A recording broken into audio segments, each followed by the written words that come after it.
અકસ્માત એટલે કે ટુ વ્હીલ, ફોર વ્હીલ કે અન્ય કોઈ સાધન પરથી પડી ગયા, આગ લાગી, સાપ કરડે અથવા કોઈ હુમલો કે જેમાં ઘરેલું હિંસા, આંતરિક ઝઘડા સામેલ ના હોય, આતંકવાદી હુમલો. હાલના સમયમાં નેચરલ ડેથના ચાન્સીસ ઓછા છે અને એક્સિડેન્ટલ ડેથના ચાન્સીસ ખૂબ વધારે. તેવી કન્ડિશનમાં આપણા બાદ પરિવારની આર્થિક સલામતી માટે સહાયરૂપ થવા એક સ્માર્ટ મૂવ એટલે કે એક્સિડેન્ટલ ઇન્સ્યોરન્સ. આજે આપણે આવી જ પોલિસી વિશે વાત કરીશું. વિડીયોના અંત સુધી જાણીશું કે આવી પોલિસીમાં શું બેનિફિટ્સ મળે છે અને કેવી રીતે આ લાભ મેળવી શકાય. નમસ્કાર મિત્રો, આપ જોઈ રહ્યા છો ગુજ પલ્સ. અહીં આપણે વાત કરીએ છીએ સરકારની યોજનાઓ, સાચી માહિતી અને સીધા ફાયદાની. આમ તો એક્સિડેન્ટલ પોલિસીસ ઘણી બધી છે, જેમ કે Tata AIG, SBI general insurance, Bajaj general insurance, star group health insurance, Aditya Birla health insurance. But આ બધા પૈકી આજે આપણે બે બેસ્ટ પ્લાન્સ કમ્પેરિઝન કરીશું: Reliance general insurance and Niva health insurance. Accident એટલે હેલ્થના ખર્ચા. પ્રેક્ટિકલી વિચારીએ તો ડેથ, કાયમી કે આંશિક વિકલાંગતા, કોમા અથવા હાડકાં તૂટવા, એન્ડ ઇવન સામાન્ય ઈજાઓ. દરેક પરિસ્થિતિમાં હોસ્પિટલના બિલ્સનું એક્સ્ટ્રા ભારણ આવે જ છે. ડેથની પરિસ્થિતિમાં પરિવારને માનસિક અને આર્થિક ખોટ પડે જ છે અને આ પોલિસીસ તે બધું જ કવર કરી લે છે. સ્ટાર્ટ કરીએ.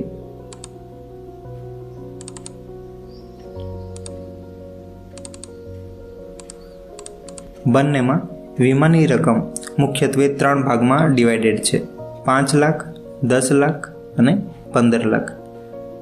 અહીં આપણે સમજવા માટે 10 લાખની પોલિસીનું વિશ્લેષણ કરીશું, જેનું પ્રીમિયમ છે ₹550, એટલે કે 1.5 રૂપિયા પ્રતિ દિવસ. જોઈએ કે 1.5 રૂપિયા પ્રતિ દિવસમાં આપણને દરરોજ કવચ તરીકે શું મળે છે.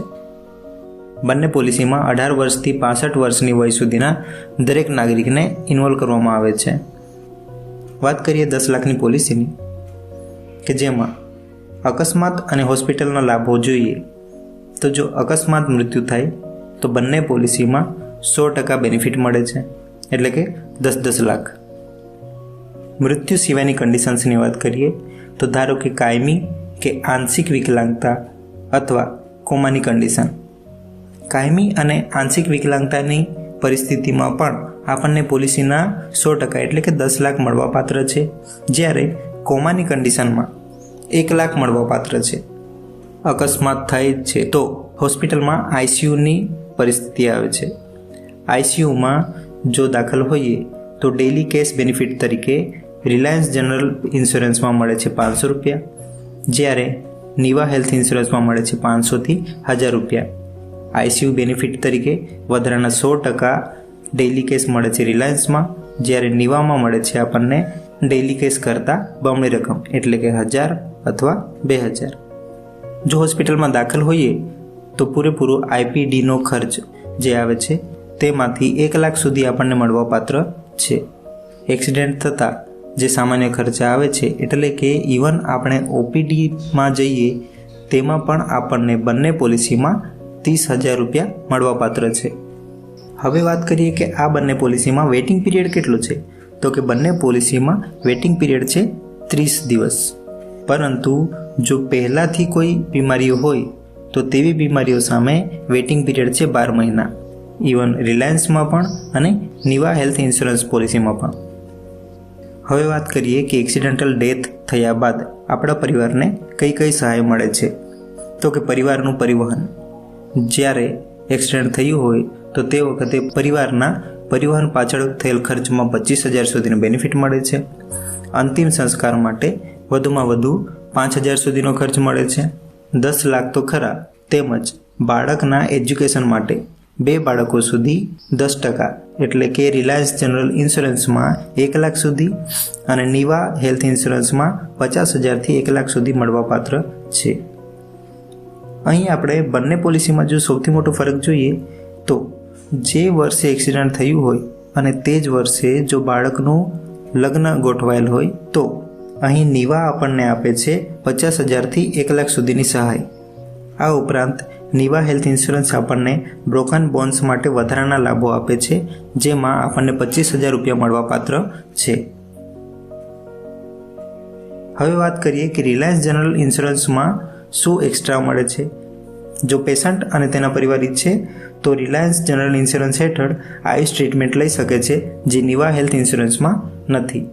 બંને પોલિસીમાં વર્ષમાં એકવાર એન્યુઅલ હેલ્થ ચેકઅપની ફેસિલિટી મળે છે. હવે સૌથી મોટો ભેદ કે જે અન્ય પોલિસીઝમાં નથી, અને એ છે પ્રસૂતિ લાભ. 35,000 સુધીની સહાય મળવાપાત્ર છે, જેમાં રિલાયન્સ જનરલ ઇન્સ્યોરન્સમાં થોંભવાનો એટલે કે વેઇટિંગ પીરિયડ છે 9 મહિના, જ્યારે નીવા હેલ્થ ઇન્સ્યોરન્સમાં વેઇટિંગ પીરિયડ નથી. જનરલ ફેસિલિટીઝની વાત કરીએ તો તેમાં જનરલ ફિઝિશિયન સાથે ટેલિકન્સલ્ટેશન અમર્યાદિત મળે છે. દવાઓ અને લેબ પરીક્ષણ ઉપર 15થી 25% ડિસ્કાઉન્ટ મળે છે. આ ઉપરાંત અન્ય ઘણી ફેસિલિટી સામાન્ય રીતે મળતી હોય છે. હવે વાત કરીએ કે આ પોલિસી લીધા બાદ એને પરચેસ કઈ રીતે કરી શકાય. તો કે આ પ્રીમિયમ 550 રૂપિયા રિન્યૂ થતા હોય છે, જેની વેલિડિટી 1 વર્ષ સુધીની હોય છે. જો આ 1 વર્ષના સમયગાળા દરમિયાન આવી કોઈ ઘટના બને છે તો સૌપ્રથમ જે હોસ્પિટલમાં દાખલ થઈએ ત્યાં આ પોલિસી અંગેની જાણ કરવાની છે, અને ઇન કેસ જો હોસ્પિટલમાં આ અંગેની જાણ કરવા બાકી રહેલ હોય તો હોસ્પિટલના દરેક બિલ્સ કે જે આપણે બાદમાં જે તે સંસ્થા સાથે સબમિટ કરીને તેનું ચૂકવણું મેળવી શકીએ છીએ. શું આ પોલિસી લેવી જોઈએ કે ન લેવી જોઈએ? તો કે આપણે સામાન્ય ગણતરી કરીએ. ધારો કે 50 વર્ષ સુધી આપણે 550 રૂપિયા પ્રીમિયમ ભરીએ છીએ, પરંતુ તે છતાંય કોઈ આવી ઘટના ઘટતી નથી કે આની જરૂર પડતી નથી, તો તેની સામે આપણે 50 વર્ષ ગુણ્યા 550 કરીએ તો કુલ રૂપિયા થાય છે 27,500 રૂપિયા. જ્યારે પોલિસી આપણને આપે છે દર વર્ષે 10 લાખ રૂપિયાનું કવર. સો ડિસિઝન આપણા હાથમાં છે. અમારી પ્રાર્થના હંમેશા આપની સાથે રહેશે કે ક્યારેય આની જરૂર ના પડે, but in case accidental emergency આવે છે તો આ પોલિસી વરદાનરૂપ સાબિત થઈ શકે છે. આ દરેક પોલિસીઝ આપણને પ્રાઇવેટ એજન્ટ કાં તો પછી જે તે સંસ્થા પાસેથી મળી રહેશે, પરંતુ જો આને પરચેસ કરવાનો બેસ્ટ વે છે ઇન્ડિયન પોસ્ટ ઓફિસ. પોસ્ટ ઓફિસના કર્મચારીઓ દરેક ગામમાં હોય છે. જો આપને આ પોલિસીની જરૂરિયાત જણાય છે તો આપ ગામમાં આવતા દરેક પોસ્ટમેનને કે પોસ્ટ ઓફિસના દરેક કર્મચારી, કોઈ પણ કર્મચારી પાસેથી આ પોલિસી લઈ શકો છો. તેનો બેનિફિટ એ રહે છે કે પોસ્ટ ઓફિસ એ હવે દરેક ગામમાં છે, અને ઇમરજન્સી કન્ડિશનમાં જ્યારે આપણે પોલિસીને પરચેસ કરવાનું હોય તો પોસ્ટ ઓફિસ હંમેશા આપણી સાથે હોય છે, જેમાં ઘણા બધા લોકોએ આ પોલિસી અંતર્ગત ઇન્સ્યોરન્સ ક્લેમ કરેલ છે, જેને આપ જોઈ શકો છો. અને ઇવન ઇન્ડિયન પોસ્ટ ઓફિસ એક ગવર્મેન્ટ સંસ્થા છે, સૌથી મોટું અને સફળ નેટવર્ક સાથે. તો આજે જ આપ નજીકના પોસ્ટ ઓફિસમાં કે પછી ગામમાં આવતા પોસ્ટમેન પાસેથી આ પોલિસી લઈ શકો છો, અને તેની બાકી રહેતી અન્ય વિગતો તેમની પાસેથી જાણ કાઢી શકો છો. જો આ માહિતી આપને મહત્વપૂર્ણ લાગી હોય તો આ વિડીયોને લાઇક એન્ડ શેર કરજો, અને આવી જ અન્ય માહિતીથી અપડેટેડ રહેવા માટે અમારી આ ચેનલ ગુજપલ્સને સબસ્ક્રાઇબ કરવાનું ભૂલશો નહીં. ફરી મળીશું નવી માહિતી સાથે. Thank you.